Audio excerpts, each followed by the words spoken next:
हरित भूमि तृण संकुल समुझ परई नहीं पंथ जिमि पाखंड बादते लुप्त होए सुप्त होए गुप्त होए सदग्रंथ। जैसे वर्षा काल में चातुर्मास के समय हरितिमा कैसे, देखिए धरती पर कैसे हरियाली उगाती है, पगडंडियां छिप जाती हैं, और कभी कभी किसी काल में वह सब उजागर भी होती है।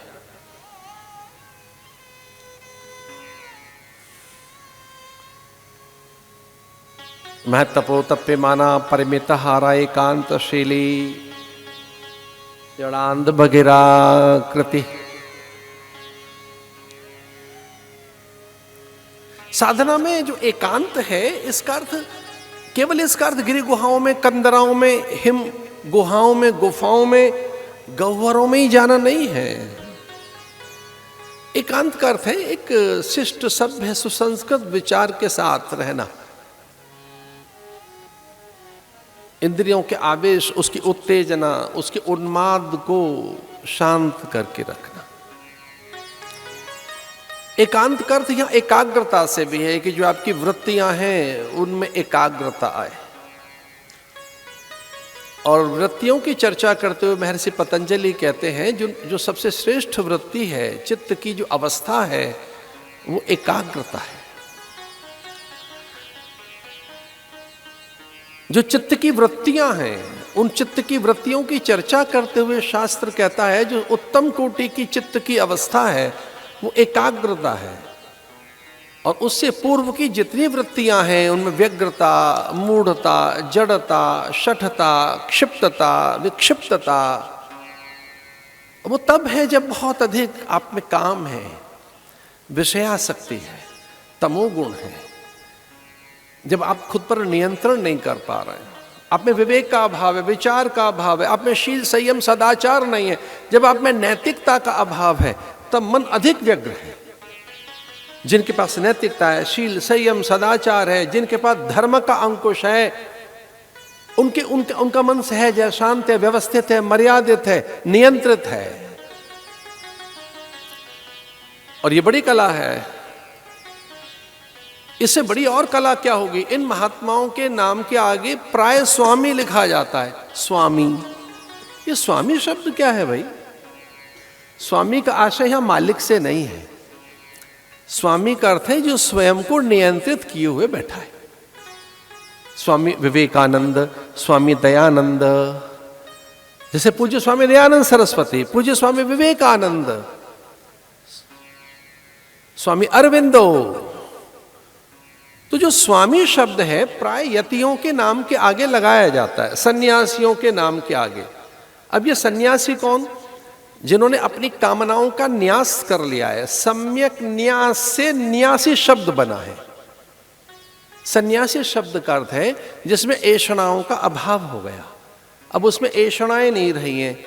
ऐषणाएं कौन कौन सी? जैसे वित्तेषणा, पुत्रेषणा, लोकेषणा, जिसमें ऐसे पारिवारिकता नहीं रही, सांसारिकता नहीं रही, जो केवल पुत्र और अपनी संतति के लिए चिंतित नहीं है, केवल अपने परिवार के लिए ही, जिसकी पारिवारिकता चली गई, सांसारिकता चली गई, पुत्र का मोह चला गया, संतति आकर्षण चला गया। एक बड़ी ऐषणा है ये।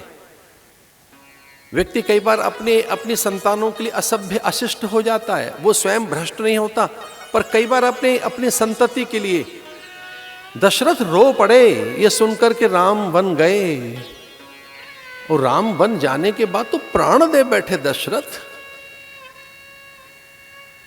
अब चकित होंगे सुनकर, धृतराष्ट्र से कभी कोई भूल नहीं हुई, कभी भी नहीं।